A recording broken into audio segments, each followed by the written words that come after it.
আজকে কিন্তু সংযম করব, সেই জন্য এই যে সকালবেলা উঠলাম ঘুম থেকে, অনেক সকালে কিন্তু ঘুম থেকে উঠেছি, সেটা তোমাদের সাথে শেয়ার করা হয়ে ওঠেনি। আর এদিকটাই দেখো রাতের বেলা যে প্ল্যানগুলোকে আমি বাইরে রেখেছিলাম, আর এগুলাকে কিন্তু প্রতিনিয়তই বার করে রাখি, সেগুলো তোমরা কিন্তু জানো। আর এই দেখো সকালবেলায় আবার কিন্তু এই যে জায়গা মতো এনে রেখে দিতে লাগে। তো যাই হোক, আজকের ব্লগটা শুরু করার আগে আমি তোমাদের সাথে আমি নিজের পরিচয়টা দিয়ে নিই। আমি রূপা, ত্রিপুরার আমবাসার ছোট্ট একটা গ্রাম থেকে অতি সাধারণ ঘরের অতি সাধারণ একজন গ্রাম্য গৃহবধূ আমি। আমার ভাঙা কুঁড়ে ঘরটাকে কিভাবে আমি সাজিয়ে গুছিয়ে রাখি, সেটাই কিন্তু তোমাদের সাথে আজকে শেয়ার করব। তার আগে তোমাদের সাথে এটা বলে নিই যে সকালের কাজকর্ম সেরে এই যে ছেলেকে একটু টিফিন দিয়ে দিলাম হরলিক্স আর বিস্কিট। তারপর নিজের জন্য করে নিয়েছিলাম একটু লাল চা আদা দিয়ে, আর সাথে নিয়ে নিয়েছিলাম মুড়ি। তো বেশিরভাগ সময়টাই আমি চা মুড়ি খাই সকালবেলা, লিকার চা আর মুড়ি। তো সারাদিন তো আমাদের মেয়েদের অনেক কাজকর্ম করতে লাগে, একটু কিন্তু রেস্ট করার সময় পাওয়া যায় না, সেই জন্য নিজেকে একটু সময় দিয়ে নিলাম। এই যে একটু সময় নিজের করে বসে চাটা খেয়ে নিলাম, সেটাতেও কিন্তু অনেকটাই শান্তি আছে। তাই জন্য আমি কি করি বলো তো, প্রত্যেক দিনই নিজেকে একটু সময় দিই। এই চা খাওয়াই বলো বা অন্য কিছুই বলো, একটু সময় নিজেকে কিন্তু আমি দিয়ে নিই। তাতে কি হয়, মাইন্ডটাও কিন্তু অনেকটা ফ্রেশ থাকে, আর কাজেও কিন্তু মনোযোগ আনা যায়। আর এদিকটাই দেখো আমি আমার ভাঙা কুঁড়ে ঘরটাকেও কিন্তু সাজিয়ে গুছিয়ে রাখার আপ্রাণ চেষ্টা করি। ওই যত কিছু করা যায় ততটুকুই কিন্তু করার চেষ্টা করি। এই যে সকালবেলা দেখতে পেলে প্ল্যান্টগুলোকে বাইরে থেকে এনে ঘরে রাখলাম বারান্দাতে।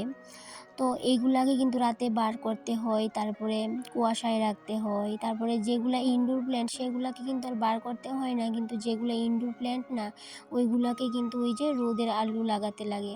তো সেই জন্য সময় মতো ওদের কিন্তু রোদও লাগাতে, সূর্যের আলোও লাগাতে লাগে। সেই জন্য এই যে 3-4 ঘন্টা রোদেও রাখতে লাগে, আবার সময় করে কিন্তু আমি আমার গাছগুলাকে বারান্দাতে নিয়ে খুব সুন্দর করে সাজিয়েও রাখি। তো এই প্ল্যান্টগুলো কিন্তু বারান্দার সৌন্দর্যটা অনেকটাই কিন্তু আমার বাড়িয়ে দিল। আমার ভাঙা বাড়ির সৌন্দর্যটা কিন্তু অনেকটা কিন্তু এই প্ল্যান্টগুলাই কিন্তু গুছিয়ে নিয়েছে। তো তাই জন্য কিন্তু আমি প্ল্যান্টগুলোকেও কিন্তু অযত্ন করি না, যতটুকু পারি খুব সুন্দর করে যত্ন করে রাখি। আর এই দিকটাই তো তোমরা দেখতে পাচ্ছ অনেক সময় ধরে আমি এই দিকটায় জল দিচ্ছি, কারণ কি, এই যে আমাদের নতুন রান্নাঘরটা তোলা হয়েছে, সেই রান্নাঘরের সাইডে কিন্তু মাটি ফেলা হয়েছিল, তার এই মাটিগুলো না অনেকটাই ধুলো উঠছিল কিছুদিন ধরে। তো সেই জন্য ভাবলাম বৃষ্টি আসার আগে আমি মাটিগুলোকে একটু জল দিয়ে চাপিয়ে নেব। তাতে করে কি হবে, মাটিগুলা থেকে ধুলোও উঠবে না, আর বৃষ্টি আসলে ওই যে বৃষ্টির জলের সাথে মাটিগুলো ধুয়েও যাবে না। সেই জন্য এই যে প্রত্যেক দিন কিন্তু একটু একটু করে জল দিয়ে মাটিগুলোকে কিন্তু আমি চাপিয়ে নিচ্ছি। আর এই দিকটাই দেখো আমার হাতে লাগানো প্ল্যান্টগুলো আমার ভাঙা বারান্দার সৌন্দর্য কতখানি বাড়িয়ে দিল। সেই জন্য আমি আমার প্ল্যান্টগুলোকে এত ভালোবাসি আর এত যত্ন করি। ফুলের গাছই বলো আর যে কোনো ধরনের গাছই বলো, সব গাছই কিন্তু বাড়ির সৌন্দর্য দ্বিগুণ বাড়িয়ে দেয়। আর সেক্ষেত্রে আমার অক্লান্ত পরিশ্রমের পাশাপাশি আমার ভাঙা বাড়ির সৌন্দর্যের পেছনে এই প্ল্যান্টগুলোরও কিন্তু অনেক অবদান আছে। আর এই দিকটায় দেখো বাইরের সমস্ত কাজ শেষ করে চলে আসলাম ঘরে। তো ঘরেরও সমস্ত কাজ মোটামুটি শেষ, এবার ঘরটা মুছে নিলে কিন্তু ঘরের কাজও কমপ্লিট। আর এদিকটাই দেখো আমার বিছানার যেই বেড কাভারটাই বলো না কেন, এটাও কিন্তু খুবই কম দামের একটা বেডশিট। তো এই কম দামের বেডশিটটাও কিন্তু ঘরের সৌন্দর্যটা কতখানি বাড়িয়ে দিল, তোমাদের কি বলবো। আর সেক্ষেত্রে এই দেখো আমার একটা পুরনো কাপড় দিয়ে আমি যে আমার ভাঙা দেওয়ালটাকে ঢেকে নিয়েছি, সেদিন তো ভিডিওতে তোমার সাথে শেয়ার করেছিলাম তোমাদের সাথে। তো সেক্ষেত্রে কিন্তু এই যে একটু টুকিটাকি কাজকর্ম যদি আমরা একটু বুদ্ধি করে করি, তাহলে কিন্তু এই যে ঘরের সৌন্দর্য অনেকখানি বাড়িয়ে দেয়। তো ভাঙা বাড়ি হলেও আর যদি পুরানো কাপড় চোপড় দিয়েও কিন্তু একটু যদি বুদ্ধি করে ঘরটা গুছানো যায়, তাহলে কিন্তু ঘর দুয়ারও সুন্দর লাগবে দেখতে, আর কিন্তু অত টাকা পয়সাও খরচ হবে না। আর এই দিকটাই দেখো আমি আমার প্ল্যান্টগুলোকে এই যে ঘর দুয়ার মোছার পর এই দরজার সামনে একটু সময় রাখি, মনটা কিন্তু একটু ভালোই লাগে, ফ্রেশ লাগে, যে আমার প্ল্যান্টগুলোকেও কিন্তু আমি সময় মতো খুব সুন্দর করে জায়গার মধ্যে সাজিয়েও নিতে পারি।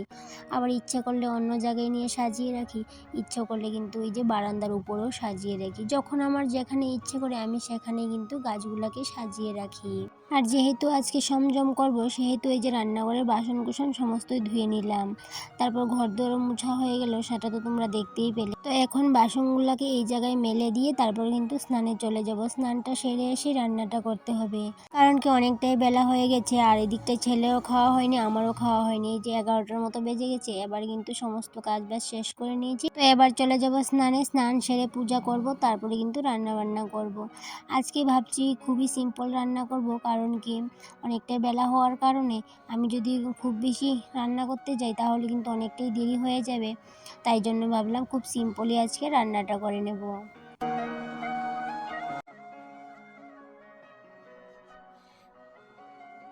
এখানে হয়তো বা অনেকেই আছো যারা কিনা সংযম কথাটার মানে বুঝোনি। সেক্ষেত্রে তাদের উদ্দেশ্যে বলছি, সংযম হলো আমাদের গ্রামের ভাষা।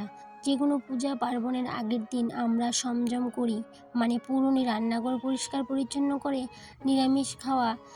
এই নিরামিষ খাওয়াকেই আমরা সংযম বলি। আর এই সংযম কথাটার মেন অর্থ হলো নিজের মনটাকে সংযত করা। আর যেটা কিনা আমরা মাছ মাংস খাওয়া থেকে নিজেকে বিরত রেখে মনটাকে সংযত করি। তো যাই হোক বন্ধুরা, সেগুলো নিয়ে আর কথা বলছি না। তো সোজা চলে যাই মেইন টপিকে। তো মেইন টপিকটা হলো, কালকে তো সরস্বতী পুজো, তো সেই উপলক্ষে কিন্তু ঘরে এই যে সংযম করছি। ছেলে তো মায়ের চরণে অঞ্জলি দিবে, সেই জন্য এই যে সংযম করা। আর এই দিকটাই দেখো, স্নানটা সেরে পূজাটাও দিয়ে নিলাম, তারপরে এই যে ভাত করে নিলাম। আর আর কিছু রান্না করিনি। আর এই খালি ভাতটা কী করে খাবে ছেলে, সেই জন্য ওকে বললাম যে ঘি দিয়ে খেয়ে নিতে। তো ও ঘি দিয়ে খেয়ে নিতে পারবে, তাই জন্য আর কিছু করা হলো না। আর এই দিকটাই দেখো, আমিও কিন্তু খাইনি। তো ছেলেকে ভাতটা দিয়ে এই যে এদিকে মুগ ডালটাও বসিয়ে দিলাম। আর আজকে না কিছু রান্না করব না, শুধু এই যে মুগ ডালই করব আর ভাত। তো আজকে এইটুকু দিয়েই খাওয়া দাওয়া করে নিয়েছি। এরপর বাকি কাজকর্ম সেরে নিয়েছি। আবার কি হয়েছে বলো তো, চুলগুলো কিন্তু শুকানো হয়নি। তাই জন্য ভাবলাম এই যে হেয়ার ড্রায়ারটা দিয়ে চুলগুলো শুকিয়ে নেই। আর এই হেয়ার ড্রায়ারটা না আমাকে আমার ভাইয়ে গিফট করেছিল ওই যে বাইফোঁটাতে। তো সেভাবে কিন্তু সেটা আর আমি ইউজ করি না। ওই যে ধরো যেদিন আমার চুলগুলো বেশি ভেজা থাকে, সেক্ষেত্রে কিন্তু এই যে চুলগুলোকে একটু শুকিয়ে নিই। আর এই যে কারেন্টের বিল উঠবে ভয়ে, তো সেই জন্য আমি আর এই মেশিনটাকে ব্যবহার করি না। তো যাই হোক, এই দিকটা আজকে ব্যবহার করে নিয়েছি। এবার সোজা চলে আসলাম বিকেলবেলা। এই দিকটাই কিন্তু বিকেলবেলা একটু বের হব, একটু কাজ আছে মামার বাড়িতে, কারণ কি মামার বাড়িতে তো সরস্বতী পূজা, তো সেখানটায় যেতে হবে। তাই জন্য এই যে চটজলদি করে বিকেলের কাপড়গুলোকে তুলে নিচ্ছি।